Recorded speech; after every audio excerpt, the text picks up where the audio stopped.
bab yang menceritakan tentang khuf Rasulullah sallallahu alaihi wasallam. Bab itu khuf, stokin kulit. Ya, stokin kulit. Ni saya ada bawa contoh stokin kulit ni. Ni nama dia khuf. Kalau kita pergi umrah, tengok ada tak orang pakai. Ini bentuk stokin kulit, dia ada zip. Zaman dulu mungkin tak pakai zip, mungkin dia pakai tali. Assalamualaikum warahmatullahi wabarakatuh. Innal hamdalillah, assalatu wassalamu ala rasulillah sayyidina Muhammad ibn Abdullah wa alihi wa sahbihi wa man walah, amma ba'd. Subhanaka la ilma lana illa ma 'allamtana innaka antal alimul hakim. Rabbi syrah li sadri wa yassir li amri wa hlul 'uqdatam min lisani yafqahu qawli. Allahumma salli ala sayyidina Muhammad al-Fatih lima ughliq wal khatim lima sabaq nasiril haqqi bil haqq wal hadi ila siratikal mustaqim wa ala alihi haqqa qadarihi wa miqdarihi al-azim. Allahumma anfa'na bima 'allamtana wa 'allimna alladhi ma yanfa'una. Allahumma faqihna fid din wa 'allimna at-ta'wil. Allahumma inna nas'aluka 'ilman nafi'an wa rizqan wasi'a wa na'udzubika min 'ilmin la yanfa' min qalbi la yakhsha. Allahumma iftah 'alaina futuhal 'arifin warzuqna fahman nabiyyin wa hifzal mursalin wa imanan muttaqin arhamar rahimin. Allahumma nawwir qulubana bi'ilmik wastamil abdanana fi ta'atik. Allahumma nawwir qulubana bi nuri ma'rifatik wa tahhir qulubana an ghairik. Allahumma rzuqna hubbaka wa hubba rasulik. Allahumma akhrij min qulubina kulla qadarin lid dunya wa kulla mahallin lil khalq yamilu bina ila ma'siyatik aw yushghiluna an ta'atik aw yahulu bainana wa baina tahaqquqi bi ma'rifatikal khassah wa mahabbatikal khalisah. Allahumma iftah alaina fatahan qariba fi ulumil aqliyati wan naqliyah bijahi sayyidina wa maulana Muhammadin khairil bariyah sallallahu alaihi wasallam walhamdulillahi rabbil alamin. Alhamdulillah, segala puji bagi Allah Subhanahu wa taala, pencipta tujuh petala langit dan tujuh petala bumi dan segala perbendaharaan yang berada di antaranya. Selawat dan salam ke atas Nabi junjungan besar kita, kekasih kita Nabi Muhammad sallallahu alaihi wasallam, dan ke atas ahli keluarga baginda, dan ke atas para sahabatnya, dan ke atas mereka yang mengikuti jalan mereka yang terdahulu dengan cara yang terbaik sehingga hari kiamat. Alhamdulillah, muslimin musliman yang dirahmati Allah Subhanahu wa taala, syukur kita pada pagi duha yang berbahagia ini dihimpunkan di dalam majlis ilmu untuk kita sama-sama menyambung pengajian kitab Syama'il Al-Tirmizi, Syama'il Muhammadiyah yang dikarang oleh Imam Tirmizi rahimahullah. Mari kita bacakan ummul kitab dan hadiahkan kepada beliau dengan niat mudah-mudahan Allah kurniakan kita keberkatan ilmu, dibukakan kefahaman zahir dan batin, dan dicurahkan ke dalam dada kita seperti mana yang telah dilimpahkan ke dalam dada beliau. Wa ila hadratin nabiyil mustafa sallallahu alaihi wasallam. Al-Fatihah. A'udzu billahi minasyaitonir rajim. Bismillahirrahmanirrahim. Alhamdulillahi rabbil alamin, arrahmanir rahim, maliki yaumiddin, iyyaka na'budu wa iyyaka nasta'in, ihdinas siratal mustaqim, siratal ladzina an'amta 'alaihim ghairil maghdubi 'alaihim waladdallin. Amin. Baik, kita berada pada muka surat yang ke-58, bab yang ke-10. Bab ma jaa fi khufi Rasulillah sallallahu alaihi wasallam. Bab yang menceritakan tentang khuf Rasulullah sallallahu alaihi wasallam. Bab itu khuf, stokin kulit. Ya, stokin kulit. Ni saya ada bawa contoh stokin kulit ni. Ni nama dia khuf. Kalau kita pergi umrah, tengok ada tak orang pakai. Ini bentuk stokin kulit, dia ada zip. Zaman dulu mungkin tak pakai zip, mungkin dia pakai tali, mencukupi tali, macam tali kasut ikat. Jadi syarat dia sama ada kulit ataupun ini pun tak semestinya kulit. PVC bagi bagi PVC pun sudah mencukupi.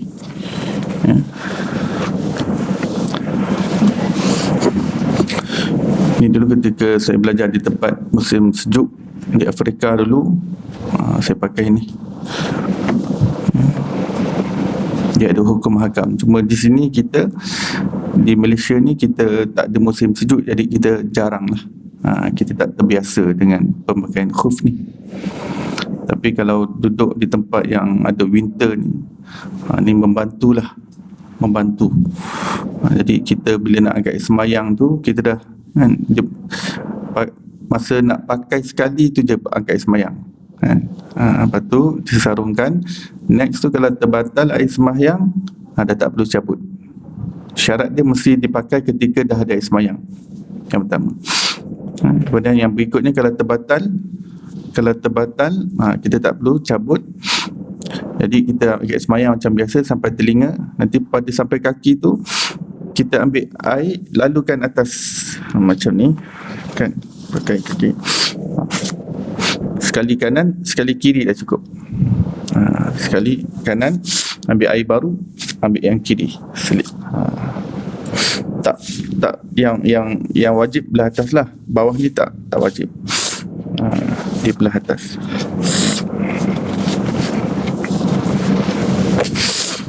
Kalau dalam keadaan duduk dalam rumah bermukim, dibenarkan pakai ni 24 jam, maksudnya 5 waktu solat boleh. Habis 5 waktu kena cabut balik, angkat sembahyang, pakai balik. Dia renew 24 jam lagi. Ini untuk orang yang tak ke mana-mana kat rumah. Tapi orang yang bermusafir, dalam keadaan musafir, traveller, dibenarkan sampai 3 hari 3 malam, 72 jam, 15 waktu. Habis 15 waktu, cabut balik, walaupun dia masih ada sembahyang, cabut balik, kena renew balik air sembahyang. Lepas tu pakai balik, nanti dia boleh 3 hari lagi, selagi mana dia bermusafir. Ya. Kalau jenis macam ni, pakai kasut lagi dah tak keluar kan? Pakai lagi. Jadi kalau macam nak ambil wudhu tu, kasut tu kena buka ataupun tak payah cerai? Tak payah buka pun tak apa. Tak payah buka. Ya. Tapak yang tapak tak wajib lah. Yang wajib atas dia je. Walaupun kita gunakan bawah kan yang pijak tanah apa semua, tapi Sayyidina Ali kata Rasulullah ajar macam tu, tempat nak basuh tu atas je. Kata Sayyidina Ali, kalau agama ni ikut logik akal semata-mata, dah tentu sapu khuf tu yang terbaiknya belah bawah. Tetapi apa yang diajar oleh Rasulullah, disapu sebelah atas, kata Sayyidina Ali. Kalau bawah tu dia najis kau apa? Kalau yakin ada najis, kena basuh lah. Kalau yakin itu najis, kena basuh dulu. Dan basuh tu sama ada dalam keadaan dia pakai ataupun tak pakai. Kalau susah nak basuh dalam keadaan pakai, dia cabutlah dulu. Cabut dulu. Kalau dia tak pasti kena najis ke tak, bau pun tak ada apa-apa, maka hukumnya balik kepada asal, iaitu suci, boleh digunakan untuk solat. Maksud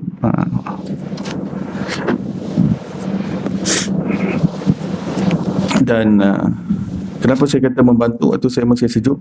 Musim sejuk ni, dia punya sejuk ni kan, dia sampai ke tulang. Sejuknya tu kaki, bahagian kaki menangkap. Bahagian kaki ni menangkap sejuk. Bila kita nak angkat sembahyang ni, kaki ni dia sejuk. Dia tapak kaki dia, refleksologi semua kat situ. Dia, sejuk dia tu bawa lagi ke dalam badan kan. Jadi bila kita pakai ni, jadi dia kita punya feet tu, kaki kita dia keep warm. Bila keep warm, dia bagi keselesaan pada badan lah.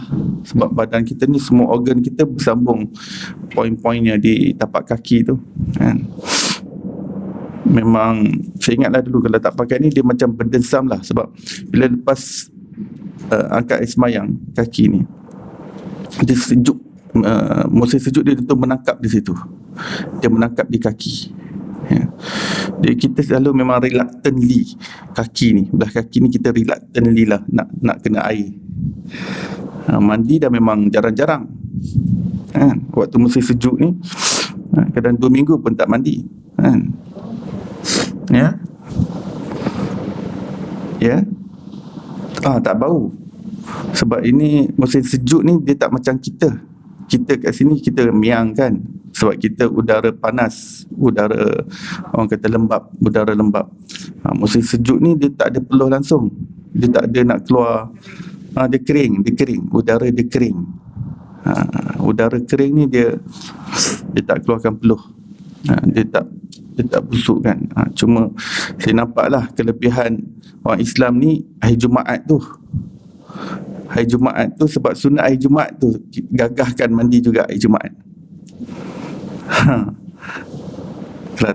Kalau orang tak ada fikir Jumaat ni, kadang sebulan pun tak mandi. Selesa je badan sebulan. Ni tempat musim sejuk ya. Sebab mandi tu pun dah macam berdensam. Mandi tu pun walaupun ada air panas tetap sejuk kan. Musim sejuk ni mandi air panas pun kita terasa menggigil. Tutup je air terus rasa menggigil. Memang sejuk ya. Baik. Ini khuf ya. Ini saya beli di Seri Petaling, markas Seri Petaling. Baik, haddatsana Hannad ibnu Sardi haddatsana Waqi' an Dalham ibn Salih an Hujair ibn Abdullah an ibn Buraidah an abihi anna an-Najashi ahda lin-nabiy sallallahu alaihi wasallam khuffain aswadain sadajain falabisahuma thumma tawadda'a wa masaha alaihima. Haddatsana telah meriwayatkan kepada kami Hannad bin Sari, haddatsana Waqi' daripada Dalham bin Salih, daripada Hujair bin Abdullah, daripada Ibnu Buraidah, daripada ayahnya, sesungguhnya Raja Najashi menghadiahkan sepasang khuf berwarna hitam tulin yang semata-mata kulit, tiada bulu atau corak, kepada Nabi SAW. Baginda Nabi SAW memakainya kemudian berwuduk dan menyapu ke atas kedua-duanya ya. Jadi syarat khuf ni dia kena tutup sampai atas buku lali. Sebab tu dia panjang macam ni, dia tak boleh buku lali terdedah. Kalau zip dia terbuka, ternampak buku lali, dah terbatal dah. Dia kena buka balik, angkat semayang balik, dia kena pakai balik, lepas tu tutup balik. Buku lali tak boleh terdedah. Tapi kalau dia terbuka tapi buku lali masih belum terdedah, masih belum batal lagi, just ditutup balik je.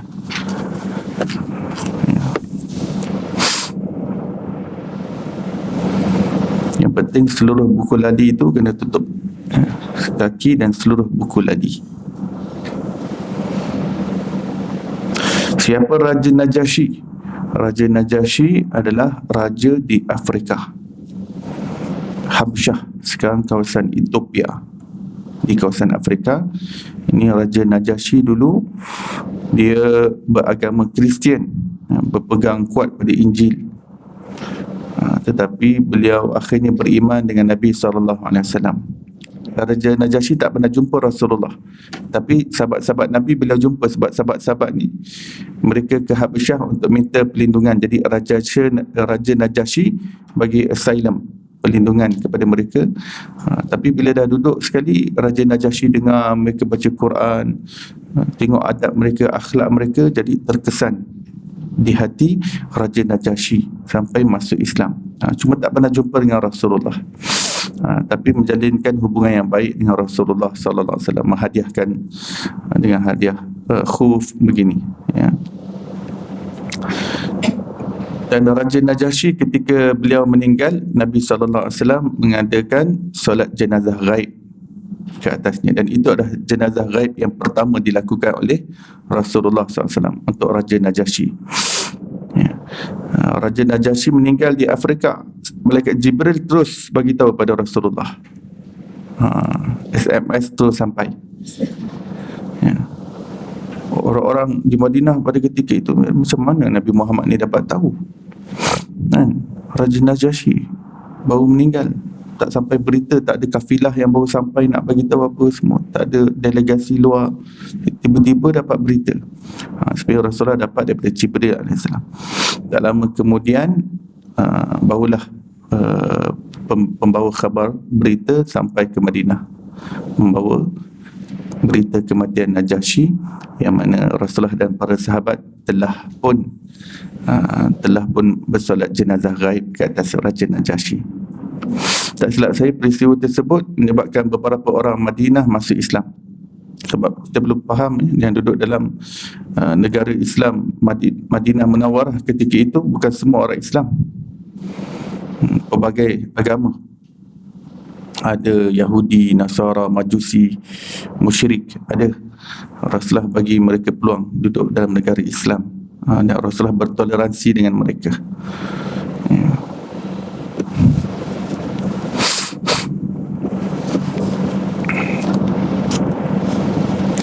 Baik, hadis yang berikutnya,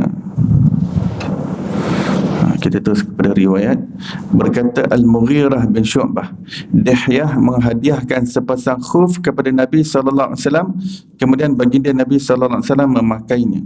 Dihyah ni siapa? Sahabat Rasulullah, sahabat Nabi, namanya Dihyah Al-Kalbi, sahabat Nabi. Dihyah ni terkenal dengan wajah yang amat tampan. Dihyah Al-Kalbi sampaikan Jibril alaihissalam, Jibril alaihissalam kalau menjelma menjadi lelaki datang kepada Rasulullah SAW, jelmaan lelaki itu yang Jibril alaihissalam menjelma, wajahnya mirip Dihyah Al-Kalbi. Tampannya Dihyah Al-Kalbi ni sampai Jibril alaihissalam pun kalau menjelma pun mirip Dihyah Al-Kalbi, tetapi wajah Rasul lebih tampan lagi. Wajah Rasul lebih tampan daripada jelmaan Jibril, lebih tampan daripada Dihyah Al-Kalbi, lebih tampan daripada Nabi Yusuf. Hatta Nabi Yusuf sekalipun Rasul lebih tampan lagi, lebih kacak lagi, lebih jangok lagi. Israel meriwayatkan, seorang perawi, nama dia Israel, meriwayatkan daripada Jabir, daripada Amir, bahawa sepasang khuf dan sehelai jubah baginda Nabi SAW memakai kedua-duanya sampai koyak. Ini sambungan daripada Dihyah tadi. Riwayat lain kata Dihyah bukan hanya bagi khuf, tapi bersama dengan jubah yang Nabi SAW pakai sampai koyak, maksudnya sampai dah luntur, sampai dah rapuh. Nabi SAW pakai. Baginda SAW tidak mengetahui sama ada sepasang khuf itu diperbuat daripada kulit binatang yang disembelih atau tidak. Sebab barang kulit ni, barang kulit seperti ni, katakan ni kulit, bila tengok dia tak ada bulu, sebab tu tadi hadis sebelum ni kata tak berbulu kan. Sebab kulit kan, sebab kulit ni ada dua jenis. Satu jenis kulit yang memang asal daripada binatang tu dah memang kulit begitu, tak ada bulu. Tapi ada jenis kulit yang asalnya dia ada bulu tapi dah dihilangkan bulu tersebut. Contohnya dompet kulit lembu, asalnya ada bulu tapi bulu tu dah dihilangkan lah. Dia ada cara dia macam mana bulu-bulu tu semua tercabut sampai ada kulit dia. Begitu juga dengan kulit kambing kan? Katakan jaket kulit kambing, asalnya berbulu. Begitu juga kulit kerbau, itu asalnya berbulu. Itu hukum hakam lain. Kalau yang jenis ada bulu sekali, itu lain, iaitu kena sembelih. Mana-mana kadang-kadang kan ada orang gantung-gantung ke, buat pemaidani ke, kulit yang ada bulu sekali. kijang, kenguru, kenguru macam-macam. Yang tu syarat dia kena sembelih secara Islam. Binatang-binatang tu kena make sure ianya disembelih cara Islam. Kalau orang kafir yang jual, lebih baik berhati-hati, jangan belilah sebab tak tahu cara jual. Sebab kalau melainkan kalau orang Islam yang jual, memang kita tahu dia sembelih cara Islam. Sebab kalau tak sembelih cara Islam, yang tu bangkai. Kita pakai bangkai, kita letak kat rumah bangkai, kita gantung bangkai. Ini kalau yang berbulu. Baik. Ada pula binatang yang memang daripada awal tak berbulu kulitnya. Contohnya kulit buaya. Kulit buaya. Tali pinggang daripada kulit buaya. Pers daripada kulit buaya. Dompet daripada kulit buaya. Ada. Kemudian kulit ular. Dompet kulit ular. Pers kulit ular. Beg kulit ular. Ada. Tali pinggang kulit ular. Yang ni semua tak payah. Yang jenis kulit macam ni memang tak payah. Tak perlu tahulah dia disembelih secara Islam ke tak. Bila ada kulit saja. Tak kira yang jenis asalnya berbulu ataupun tak berbulu. Jika datang dalam keadaan dah macam ni, memang tak berbulu, tak kisah dia disembelih secara Islam ke tak Islam. Yang masalah tadi kalau berbulu je. Yang problem tadi kalau datang yang berbulu, itu problem. Yang tu kena dapat tahu. Tapi kalau datang macam ni, kulit macam ni, tak ada bulu langsung, jadi sama ada dia daripada buaya yang memang asal tak ada bulu, ataupun datang daripada lembu yang asal ada bulu, tak ada menjadi masalah dia disembelih secara Islam ataupun tidak. Sebab tu dalam sebuah hadis sahih, Rasulullah SAW bersama dengan sahabatnya melalui sebuah lorong, sebuah jalan, dan baginda SAW nampak ada bangkai kambing lah, bangkai kambing yang baru mati, jadi bangkai. Jadi Rasulullah SAW kata kepada sahabat, tidakkah kamu ingin mengambil bangkai kambing ini supaya dapat dimanfaatkan kulitnya? Dimanfaatkan kulitnya. Sebab kambing kalau mati, bangkai tadi, dia mati tadi bukan sebab disembelih, sebab dia mati. Tengah jalan dia jumpa mati, bukan ada kesan sembelih, tidak. Jadi Rasulullah SAW kata, hala intafa'tumuha, tidakkah kalian ingin mengambil manfaat daripada bangkai kambing ini, yang mana kulit dia masih boleh digunakan. Sebab apa? Sebab untuk penggunaan kulit, walaupun dia mati tak sembelih secara Islam, dia mati tua ke, mati sakit ke, kulitnya masih boleh digunakan. Sebab tu di sini cuba kita tengok tadi, last tadi, baginda Nabi SAW tidak mengetahui sama ada sepasang khuf itu diperbuat daripada kulit binatang yang disembelih atau tidak. Maksud tidak mengetahui, maksudnya Nabi SAW tak ambil tahu. Apa maksud tak ambil tahu? Rasul tak bertanya, kan? Maksudnya bila khuf ni datang, khuf ni kan daripada kulit binatang, binatang tu sembelih secara Islam ke tak? Nabi tak tanya, Nabi tu pakai. Sebab apa? Sebab hukum hakamnya bila datang kulit macam ni, tak kisah sembelih secara Islam ke tak sembelih secara Islam ke, no problem, halal. Dan sudah tentu kalau datang bersama dengan bulu, ada bulu, kan? Sudah tentu Rasul akan bertanya, sembelih secara Islam tak? Sebab tu hadis sebelum ni dinyatakan semata-mata kulit kepada Nabi, tiada bulu. Itu penting. Sebab bila berbulu je, dia dah lain hukum hakamnya. Tapi kalau setakat tertinggal 1, 2, 3 bulu, tak tercabut, dimaafkan. 1, 2, 3 bulu terlepas pandang, dimaafkan.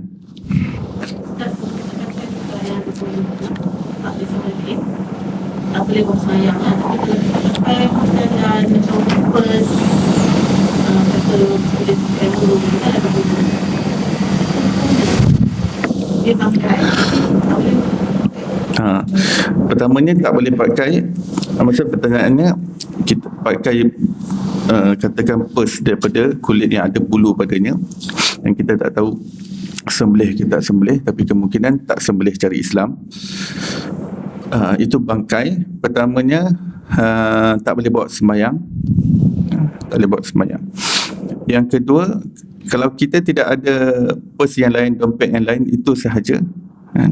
Tak apalah kita pakai. Tapi kalau kita ada dompet yang lain, sebaiknya kita pakai dompet yang lain supaya kita tidak menanggung bangkai pada diri kita. Kita ni kalau boleh, kita ke mana-mana ni, kalau boleh kita tak menanggung bangkai, kita tak memikul bangkai pada diri kita, supaya kita ke mana-mana bergerak dalam keadaan kita suci. Kita tak bawa pakaian kita ni pun hukumnya makruh lah. Makruh kita pakai pakaian perkara yang ada najis, yang berbangkai. Tak haram, makruh. Contoh guna dompet tadi. Melainkan kalau dah tak ada sangat dan kita perlukan untuk nak isi barang, bismillah. Tapi kalau ada yang lain, pilihan yang lain, gunalah yang lain. Sebab menanggung bangkai, menanggung najis pada diri kita itu makruh hukumnya. Ya. Walaupun kita tak bawa solat, kan, kita tak bawa solat, kita pakai baju yang ada najis padanya, tak apalah, najis pun saya bukan bawa solat, ya, tapi makruh kita berada dalam pakaian yang bernajis. Rasulullah suka kita berada dalam keadaan suci. Pakaian kita suci, tempat kita suci, badan kita suci. Ya.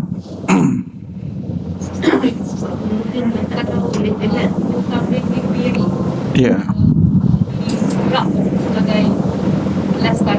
Kena make sure dia sembelih secara Islam ataupun tidak. Kalau tak, dia bangkai lah. Tak boleh guna buat sejadah lah. Tak boleh guna buat sejadah. Yang dibuat daripada bulu. Kot daripada bulu, ya. Ya, kalau bulu itu daripada awal, daripada kulit, dia bercantum dengan kulit. Kalau tak boleh lah, kalau dia kalau dia mesin kan, ada bulu, dia mesin dulu. Lepas dia mesin, baru dia adalah cara tenun dia, jahit dia, jadikan kot bulu. Itu tak ada masalah. Ini masalah yang kulit bersama bulu. Kalau bulu saja pun tak ada masalah tadi. Ada jenis kot bulu yang dia dah toreh dulu, dah mesin kan tu. Lepas tu dia jahit balik, dia tenun. Dia jadikan jaket kulit, kan, kot kulit. Tu tak ada masalah. Kot kulit pula, kot bulu, jaket bulu. Tu tak ada masalah. Sebab tu dia dah bercerai tanggal daripada kulit. Ini masalah yang bercantum dengan kulit asal dia tu. Macam puan tadi tanya kan, dia bercantum dengan kulit tadi. Tapi kalau yang permadani tu jenis apa, dia potong dulu baru dia buat, tak ada masalah yang tu. Yang tu tak ada masalah. Nak buat sejadah pun boleh yang tu. Ustaz, kalau yang sejadah sutra, ya, tak boleh. Ada orang pakai karpet sutra, dan orang lelaki semayang atas walaupun ada sejadah, mungkin dia ada kena maklumkan lah. Kena maklumkan. Dalam hadis ada beritahu tempat duduk daripada sutera pun tidak dibenarkan untuk lelaki. Tempat duduk, bukankan pakaian, tempat duduk pun tidak dibenarkan. Termasuklah kapet tadi. Ada kapet dari sutera, ya. Untuk perempuan lah, untuk majlis wanita, ya. Solat sah. Solat sah, cuma nanti makruh lah. Sekejap ya.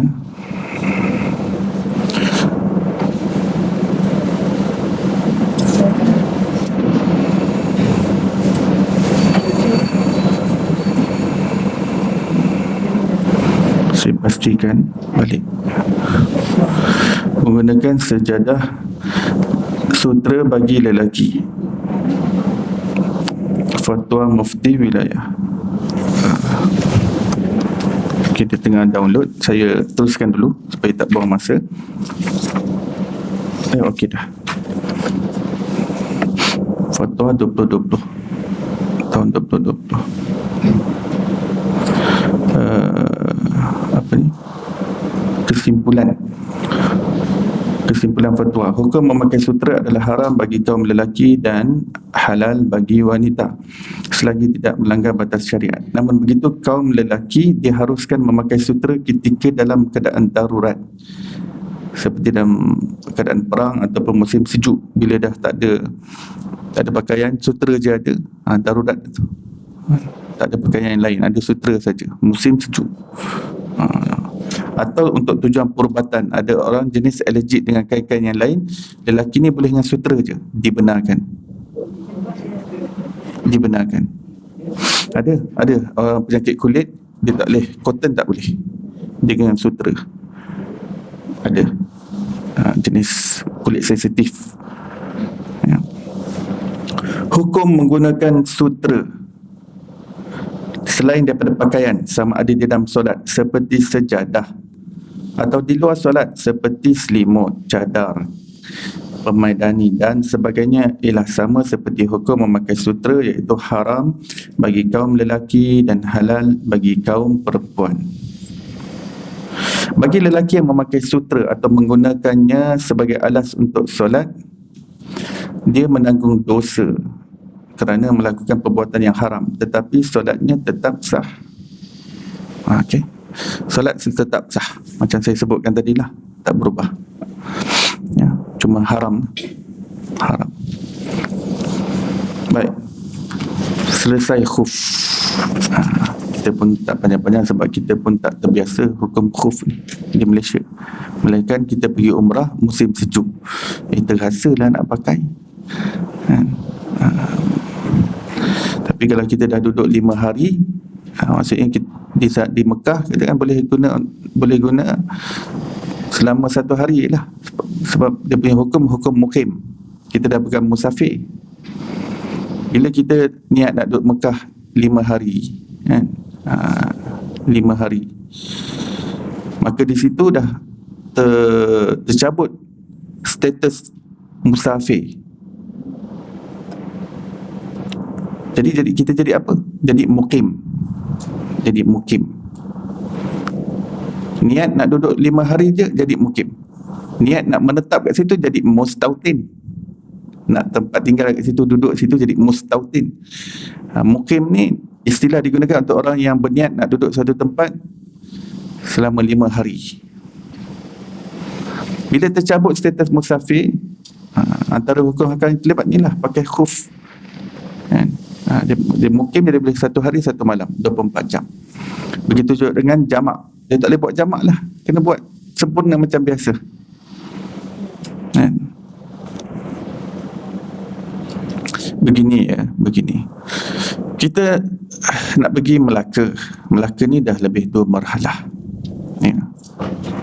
Hari ni kita pergi Isnin kita masuk Melaka, kita lalu highway kan? Tengah hari sampai ya. Kita nak balik hari apa? Hari Khamis. Nak balik hari Khamis. Okey, hari ni Isnin. Okey, Isnin dia tak kira. Dia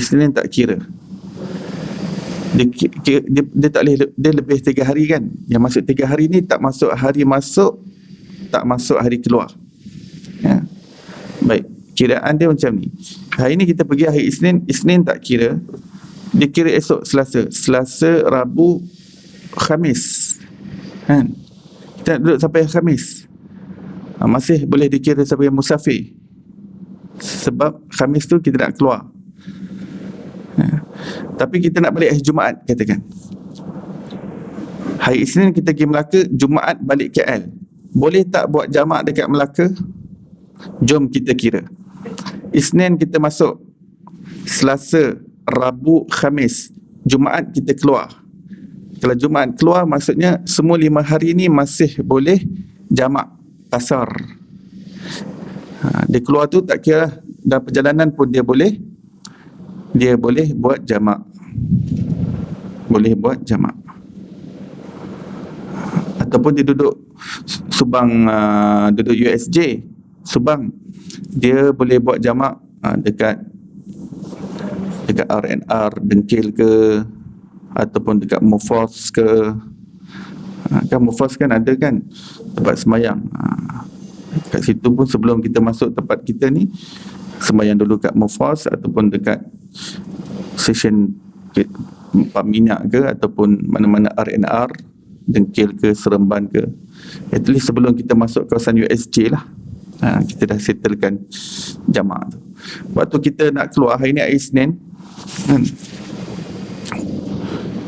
pukul 1.45 kita nak bergerak. Zuhur dah sini dah zuhur dah. Wajib ke kita solat zuhur sebelum kita pergi? Tidak wajib. Kalau dia dalam keadaan rushing, dia nak keluar dalam perjalanan rushing ataupun tak rushing, dia dibenarkan untuk jamak takhir. Perjalanan dia ke Melaka tu jamak takhir atau jamak takdim. Sebab ada orang kata dah masuk zuhur, wajib solat zuhur dulu kan. Tak wajib. Maksudnya dia boleh untuk solat zuhur tu dia buat dalam perjalanan, walaupun waktu bertolak tu zuhur dah masuk dah, waktu solat tu dah masuk dah. Diperbolehkan. Yang nanti yang kata takut tak sempat nanti tengah jalan aksiden, tu masing-masing lah. Masing-masing lah. Masing-masing. Kalau nak buat dulu sembahyang kat rumah. Tapi kalau dia dah niat nak buat jamak dalam perjalanan, walaupun sini dah masuk solat, kalau dia meninggal di tengah jalan, dia tak dikira dosa meninggalkan solat, sebab dah buat niat jamak tadi. Allah Ta'ala hukum manusia ni di atas niat di dalam hatinya. Ya. Okey, apa yang berlaku zaman sekarang ni, salah faham orang ingat bila dah pergi musafir satu tempat kan, dia nak duduk lama, lebih daripada 5 hari 6 hari. Sepanjang 5-6 hari tu dia buat jamak. Salah. Sebab apa? Sebab dia dah bukan musafir, dia dah mukim. Maksud okay. So dalam kes kita nak pergi Melaka hari Isnin, kalau dia niat nak balik hari Sabtu, barulah dia tak boleh buat jamak. Kalau dia niat nak balik hari Jumaat, masih boleh lagi. Kena ada niat. Kena ada niat. Niat kita nak balik hari apa? Kita nak pergi Melaka, kita dah booking hotel, kita tahu kita balik hari apa. Katakan hari ni kita pergi, Jumaat kita balik. Maksudnya sepanjang hari, sepanjang Isnin sampai Jumaat masih boleh. Isnin, Selasa, Rabu, Khamis, Jumaat. Ya, sepanjang 5 hari ni boleh buat jamak asar. Ya. Tapi kalau dia niat balik hari Sabtu saja, semua hari ni dia tak boleh buat jamak, dan dia kena tamam, kena semayang macam biasa pada waktunya. Dia tak boleh buat jamak lagi. Ya. Ya. Daripada Jumaat dan pada hari Ahad atau hari Isnin depan. Betul lah, hari Jumaat. Dah hari Isnin, hari Khamis Jumaat dia sepatutnya tangguhkan perjalanan dia untuk hari Jumaat tu. Dia duduk lagi 3-4 hari. Macam mana sekarang? Ni asal 5 hari dia Jumaat, tapi hari Khamis tu dia terpaksa tangguhkan lagi 5-6 hari. Dia duduk di waktu. Tapi daripada awal dia tak tahu. Tak. Jadi selepas dia tahu. Lepas Jumaat. Kalau daripada awal dia dah tahu nak balik hari Jumaat, dia dah tak boleh jamak kasar. Tapi rupanya it appears that on Friday dia kena extend lagi. Bila dia extend tu, di situ dia boleh buat jamak. Boleh continue sampai urusan tu habis. Sampai urusan tu habis. Okey, kita nak pergi Melaka hari ni, hari Isnin. Kita ada urusan yang kita tak tahu bila boleh habis. Boleh jadi esok boleh habis, boleh jadi lusa, boleh jadi tulat, boleh jadi 10 hari, boleh jadi seminggu, boleh jadi sebulan. Sepanjang itu boleh jamak. Jika tidak tahu bila balik. Ini ketetapan hukum hakam fiqh. Selagi mana tidak diketahui waktu yang certain untuk dapat balik. Yang urusan tu boleh habis esok, lusa, tulat, minggu depan, bulan depan. Ulama kata sampai setahun pun dia boleh tetap boleh jamak sebab dia berada dalam urusan tu. Ulama kata boleh up to 1 year. Dengan syarat dia tak tahu bila dia akan balik. Kadang extend, urusan tu extend. Tapi kalau dah awal-awal dah tahu dah, kat situ dah tak boleh.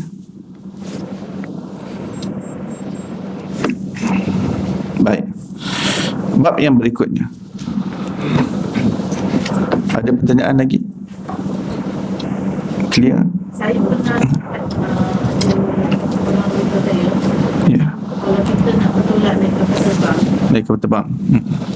keadaan negara tu memang susah kita nak dapat mayang. Dalam kapal terbang dia pun tak ada kemudahan. Boleh ke masa kita dalam tempat kita lah daripada rumah kita nak pergi tu, kita buat jamak takdim. Flight tu memang lama dan habis masa. Buat di rumah, ya. Boleh lah, boleh. Dalam hal tu boleh. Ulama bincangkan beberapa kesukaran yang menyebabkan seseorang terpaksa buat jamak dulu di rumah. Diperbolehkan.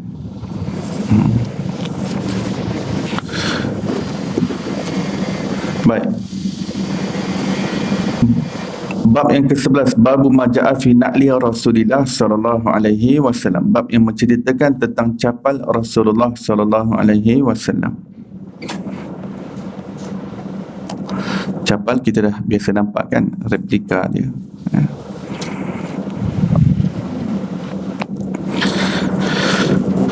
Daripada Hadasana Muhammad bin Bashar, Hadasana Abu Dawud At-Tayalisi, Hadasana Hammam daripada Qatadah berkata, aku bertanya kepada Sayyidina Anas bin Malik radhiyallahu ta'ala anhu, bagaimanakah bentuk capal Rasulullah SAW.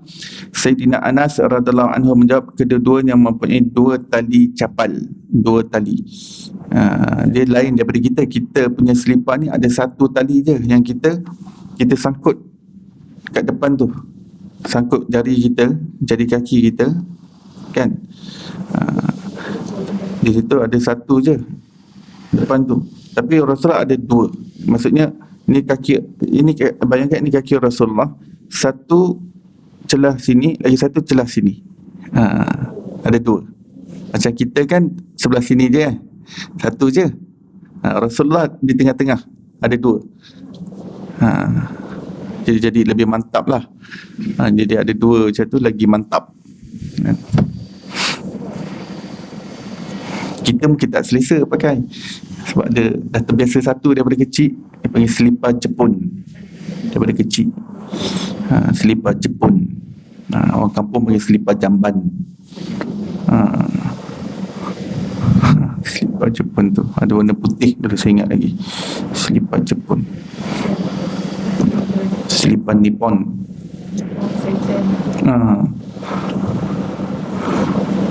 Itu 1. Jadi selipar Rasul, capal Rasulullah ni, dia ada 2 depan tu. Yang berikutnya daripada Ibnu Abbas radhiyallahu anhu berkata, capal Rasulullah sallallahu alaihi wasallam mempunyai 2 tali capal yang bercabang 2.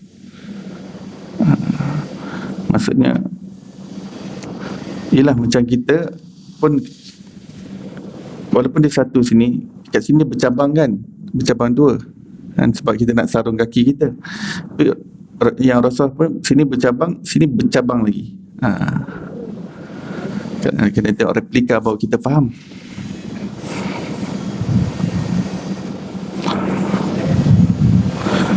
Baik, hadis yang berikutnya, Sayyidina Anas bin Malik radhiyallahu anhu mengeluarkan, yakni untuk memperlihatkan kepada kami sepasang capal yang tidak berbulu. Capal itu mempunyai 2 tali capal. Berkata Isa bin Tahman. Selepas itu haddatsani daripada Anas, capal itu adalah capal Rasulullah SAW. Sayyidina Anas menyimpan capal Rasulullah SAW. Tak mustahil sebab Sayyidina Anas ni pembantu khadam domestik Rasulullah SAW. Sudah kewafatan Rasulullah SAW itu sudah tentu sepanjang beliau berkhidmat itu beliau dapat hadiah capal daripada Rasulullah SAW dan yang beliau menyimpannya, ya, beliau jadikan sebagai tabarruk, ya, dan menyimpannya dengan kenang-kenangan mencintai Rasulullah SAW.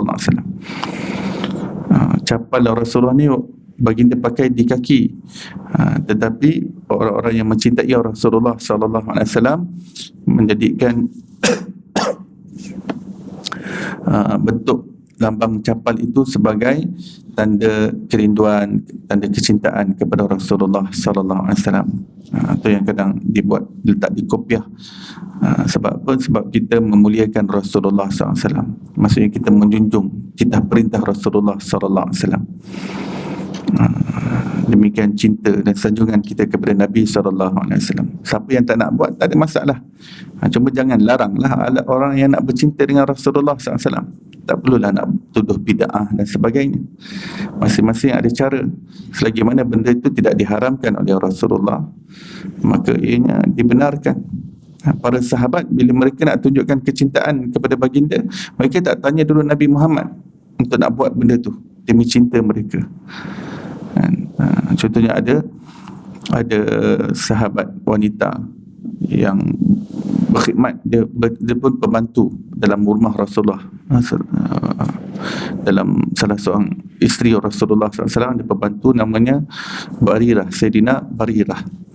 Sayyidina Barirah ni kerja dia membersihkan barang-barang Rasulullah SAW, ya, tempat Rasulullah tidur dan sebagainya. Rasulullah kemas sendiri, tapi ada perkara yang dibersihkan dan sebagainya. Suatu ketika beliau nampak botol tu ada air tempat buang air Rasulullah SAW. Dia kata ni mesti Rasulullah punya ni. Dia pun minum air tersebut. Dia pun ambil, dia minum. Rasulullah masuk dalam rumahnya. Rasulullah nak bereskan lah, nak settlekan tu botol tu. Macam mana botol ni? Dia tanya isterinya Ummu Salamah. Tadi sini Barirah yang kemas-kemas ni. Cuba panggil dia. Dia panggil orang, panggil sini Barirah, dia bawa botol tu.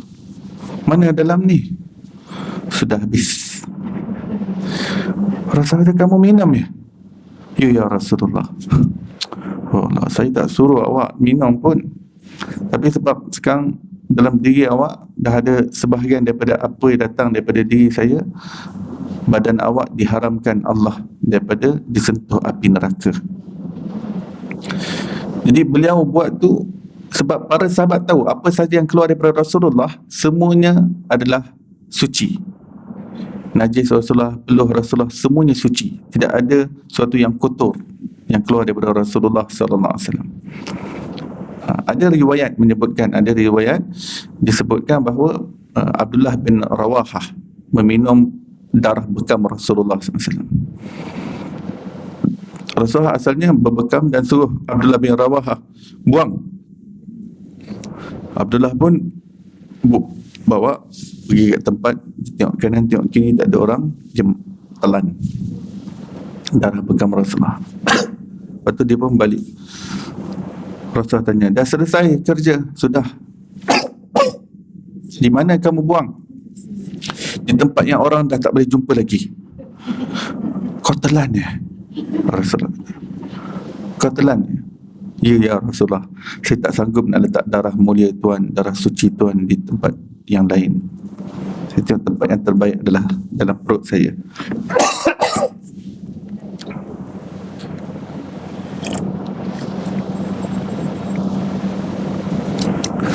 Rasul kata, aku tak suruh kau buat macam tu. Aku tak suruh. Tapi sebab kau dah terbuat, darah kau dah bercampur dengan darah aku, engkau diharamkan daripada api neraka. Ya, diharamkan. Buat sesuatu yang cinta Rasulullah tak suruh pun, Dan dia pun tak tanya Rasulullah dulu. Sebab para sahabat tahu apa yang boleh, apa yang tak boleh. Dalam hadis sahih, Sayyidatina Sulaim radhiyallahu anha, pada suatu ketika beliau lalu satu tempat yang nampak Rasulullah tidur di atas pembaringan kulit di waktu panas. Peluh Rasulullah keluar mencurah-curah dan bertakung di kawasan kulit tersebut. Bila Rasulullah bangkit bangun, beliau ambil botol kecil-kecil, masukkan air peluh Rasulullah tersebut dalam botol-botol itu untuk dijadikan perfume. Sayyidina Sulaim kata, aku tak pernah bau peluh yang wangi seperti ini, yang lebih harum daripada kasturi lagi. Itu peluh Rasulullah sangat wangi. Sebab tu badan Rasulullah ni dah sedia kala wangi daripada kecil. Peluh keluar pun wangi.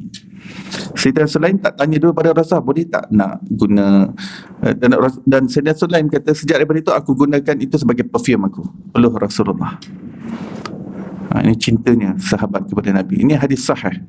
Dan Sayyidina Sulaim tak tanya dulu Nabi, boleh ke peluh buat perfume? Tak tanya. Sebab para sahabat tahu hukum hakam. Peluh Rasulullah walaupun itu bahan kumuhan tapi tetap suci. Segala yang datang daripada badan Rasulullah sallallahu alaihi wasallam adalah suci.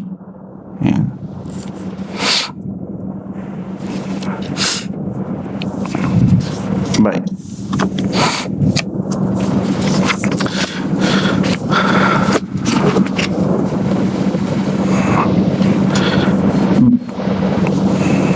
Daripada Ubaid bin Juraij, beliau berkata kepada Sayyidina Ibnu Umar radhiyallahu anhuma, aku melihat kamu memakai capal sibtiyah. Apa itu capal sibtiyah? Sejenis capal yang tidak berbulu, yang diperbuat daripada kulit lembu yang disamak. Wajib kena samak. Kulit wajib kena samak. Syarat nak pakai kulit yang tak berbulu ni, dia kena samak. Kalau tak samak, tak boleh pakai, tak boleh buat solat.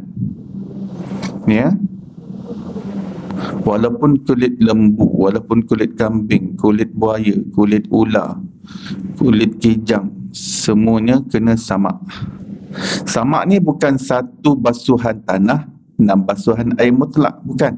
Itu samak terkena anjing, panggil sertu. Samak yang tu sebenarnya panggil sertu. Ini samak kulit lain. Samak kulit ni dia guna bahan yang tajam, bahan yang tajam sifatnya.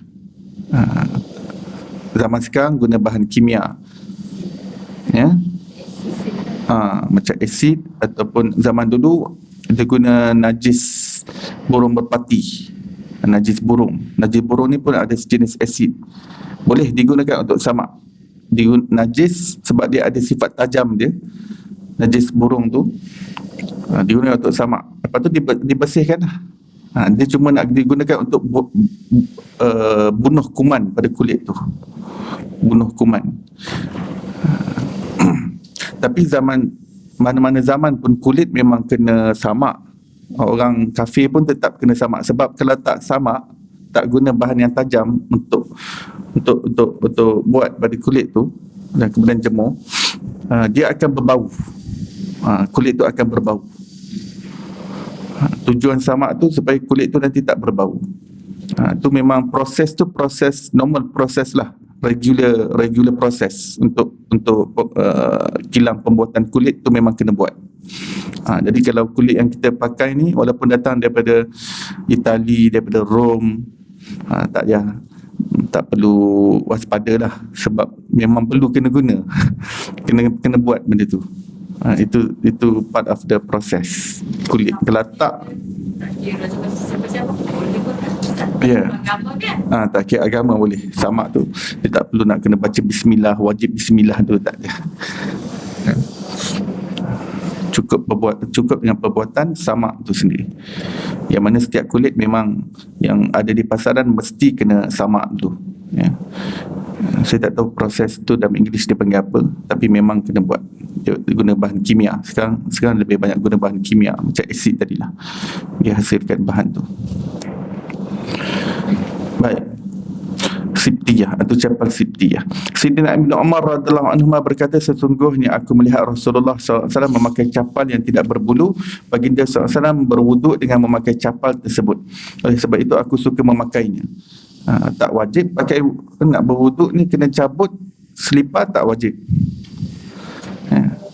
Selagi mana kalau kita pakai capal selipar kita, air boleh lalu, kita boleh selat dengan jari kita semua tempat, tak perlu tanggal. Tak perlu tanggal, tak wajib tanggalkan. Sebab itu Rasulullah berwuduk dengan memakai capal, sebab Rasulullah tahu air itu baginda lalukan semua tempat dalam kaki.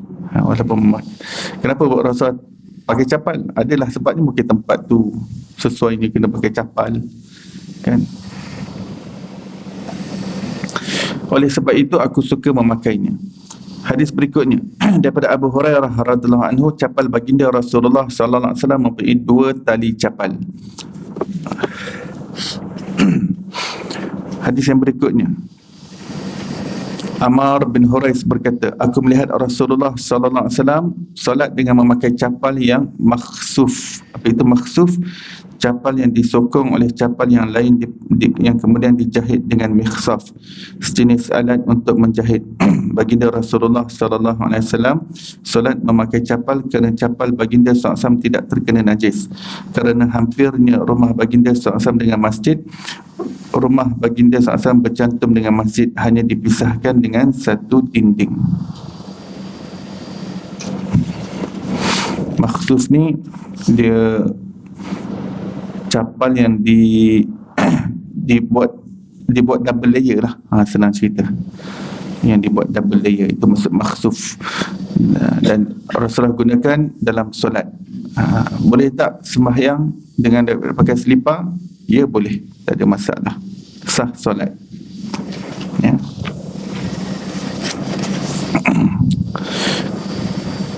Katakan kita nak solat di tempat yang mungkin kotor, tempat tu kita nak pakai kasut, nak pakai selipar, tak menjadi masalah, ya. Tak wajib sembahyang nak kena cabutkan selipar, tak wajib, ya. Kalau ada masa-masa tertentu perlu pakai selipar, waktu solat, waktu wuduk diperbolehkan. Hadis yang berikutnya daripada Abu Hurairah radhiyallahu anhu, baginda Rasulullah sallallahu alaihi wasallam bersabda, janganlah seseorang daripada kalian berjalan dengan memakai sebelah capal, hendaklah dia memakai kedua-duanya atau melepaskan kedua-duanya, yakni berkaki ayam. Ya, Rasulullah ni baginda kedudukannya seperti bapa kepada kita.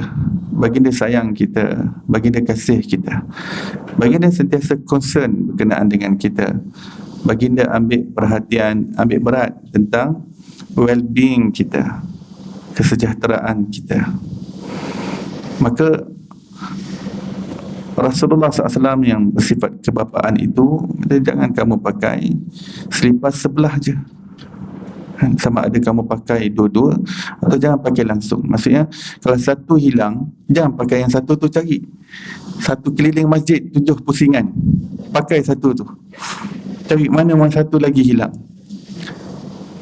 tak payah pakai satu, yang tinggal satu tu peganglah ataupun letak tepi dulu, cari pusing kaki ayam tak apa. Rasulullah ni kadang-kadang kaki ayam ni, Rasulullah ni kadang-kadang berkaki ayam. Betul, pakai selipar tu sunnah, tapi tak pakai selipar kadang-kadang pun sunnah. Nah, dalam hadis ada begitu, kadang Rasulullah tak pakai. Sebab apa? Kadang-kadang nak rasa kehambaan bila kaki terus bertemu dengan tanah, terus bertemu dengan bumi. Sayyidina Anas bin Malik tak pernah pakai selipar sepanjang duduk di Madinah. Sepanjang duduk tu bukan bermakna dia musafir. Imam Malik memang tinggal di Madinah, guru besar hadis di Masjid Nabawi. Imam Malik guru Imam Syafi'i. Imam Malik pun meninggal di Madinah, dimakamkan di perkuburan Baqi'. Kalau kita ziarah perkuburan Baqi', kita dapat jumpa makam Imam Malik bin Anas. Kita dapat tahulah tepi pas tu. Imam Malik tak pernah pakai capal, tapi satunya memang beliau tahu, beliau pakar hadis, Beliau tahu bahawa Rasulullah pun tak pakai, ada masanya tak pakai capal. Dan kedua adalah kena adab Imam Malik. Dia tak sanggup nak pakai capal dalam kota Madinah yang di dalamnya disemadikan tubuh Rasulullah sallallahu alaihi wasallam. Walaupun tak ada suruhan begitu kan. Rasul kata, aku kalau dah disebadikan di bawah, korang semua jangan pakai capal ke atas. Rasul tak pernah sebut. Tapi out of love, cinta ni dia tak perlu dalil. Cinta seperti ini dia tak perlu dalil. Dia tak perlu nak cari mana hadis kata jangan pakai capal, jangan pakai selipar dalam masjid, dalam kota Madinah. Tak. Imam Malik melakukan kerana cinta yang mendalam kepada Rasulullah SAW dan menaruh adab yang tinggi kepada Nabi SAW. Ini yang dimaksudkan cinta tak perlu dalil. Cinta tak perlu dalil. Selagi mana dia tak melanggar syariat, zahirkanlah cinta tersebut.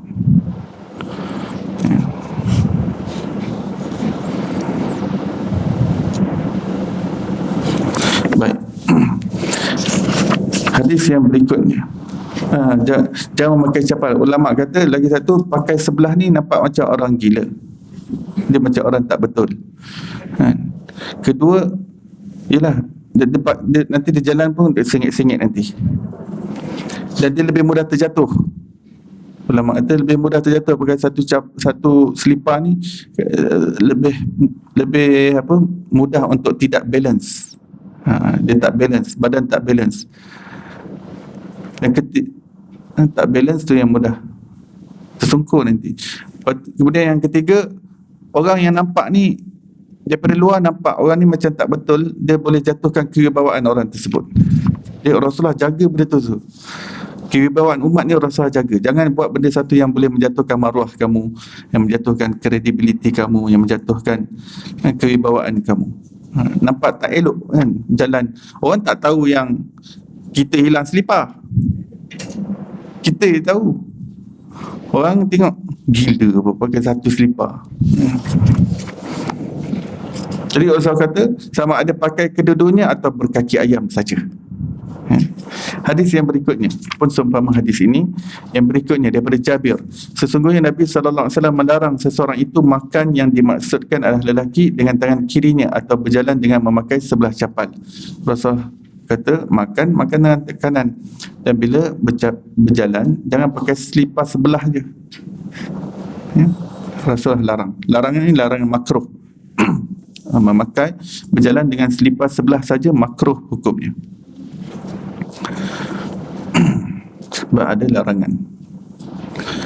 Larangan ni kita kena tahu sama ada larangan haram atau larangan makruh. Sebab tu kita perlu pada ulama yang menjelaskan.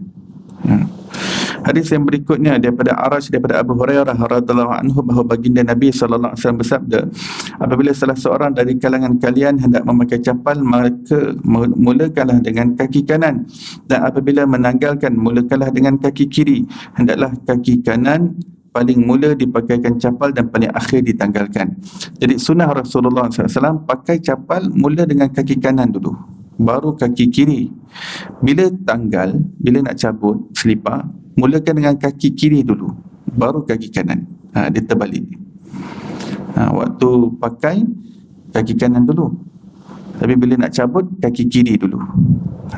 Jadi bila kita nak masuk masjid, kita tanggalkan kaki kiri dulu, kemudian kaki kiri tu letaklah atas selipar tu atau letak atas lantai, barulah kita cabut kaki kanan, barulah kaki kanan tu melangkah ke dalam masjid dengan kaki kanan. Begitu juga kita ketika keluar masjid, sunnah keluar masjid adalah dengan kaki kiri. Maka kita keluar dulu dengan kaki kiri, letaklah kaki itu atas selipar ataupun atas lantai. Tak apa, lantai asalnya suci, letak atas lantai. Kalau ada debu pun tak apa, kita semua diciptakan daripada debu tanah, tak apalah, letak atas tu. Letak atas lantai, baru kita sarungkan kaki kanan kita pada sepatu kita, capal kita, kasut kita.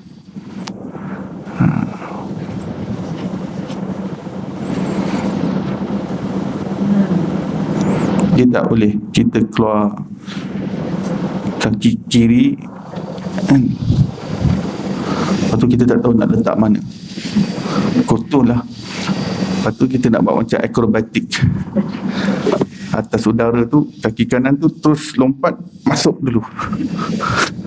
Janganlah begitu, letaklah atas lantai tu, suci lantai tu. Lantai tu suci, tuan-tuan perempuan, suci lantai. Tak apa kaki kita letak atas lantai. Saya begini, kalau keluar ni masjid, ini masjid, apa ni, saya nak ni masjid, saya nak keluar kan, saya nak keluar, kaki kiri letak atas lantai dulu, atas lantai, lepas tu kalau saya sarungkan, kalau ada pasir-pasir, saya sapu dulu bawa pakai, sebab tak selesa kan kalau ada pasir. Jadi kita dapat hidupkan sunnah Rasulullah SAW waktu pakai selipar dengan waktu keluar masjid, masuk masjid.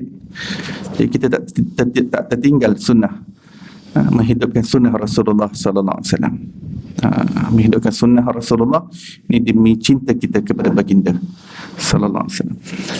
Hadis yang berikutnya daripada Sayyidah Aisyah radhiyallahu anha berkata, baginda Rasulullah sallallahu alaihi wasallam suka memulakan sesuatu dengan kanan selagi mampu. Ketika bersikat Rasulullah bereskan sebelah kanan dulu, baru baginda belah tepi kiri. Ketika memakai capal, baginda pakai kaki kanan dulu. Dan ketika bersuci, ketika mandi katakan, baginda bereskan belah kanan dulu, baru belah kiri. Ataupun berwuduk, ada anggota yang basuh kanan dulu, baru kiri. Hadis yang berikutnya daripada Abu Hurairah radhiyallahu anhu berkata, capal baginda Rasulullah sallallahu alaihi wasallam mempunyai 2 tali capal, begitu juga capal Sayyidina Abu Bakar dan capal Sayyidina Umar Al-Khattab radhiyallahu anhu. Adapun orang yang pertama meletakkan cuma 1 tali capal adalah Sayyidina Uthman.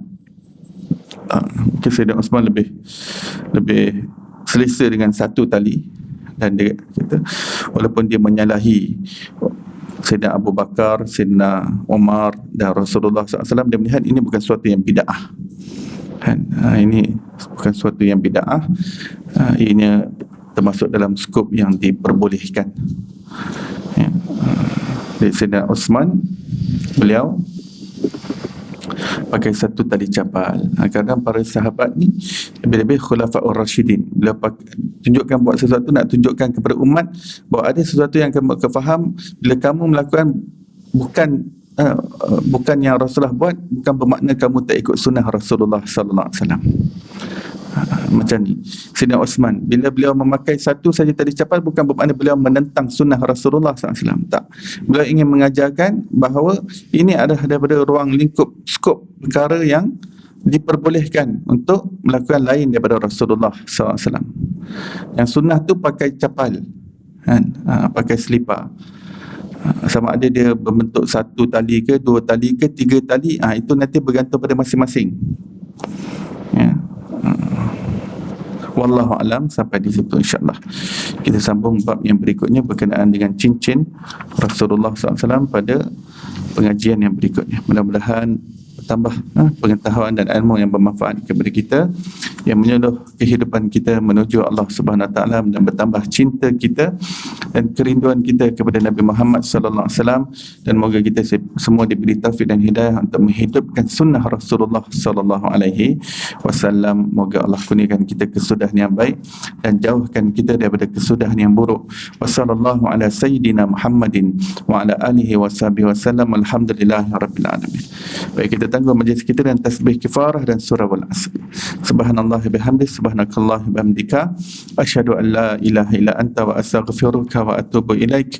Bismillahirrahmanirrahim. Wal asr innal insana lafi khusr illa alladhina amanu wa amilus salihat wa tawassaw bil haqqi wa tawassaw bis sabr.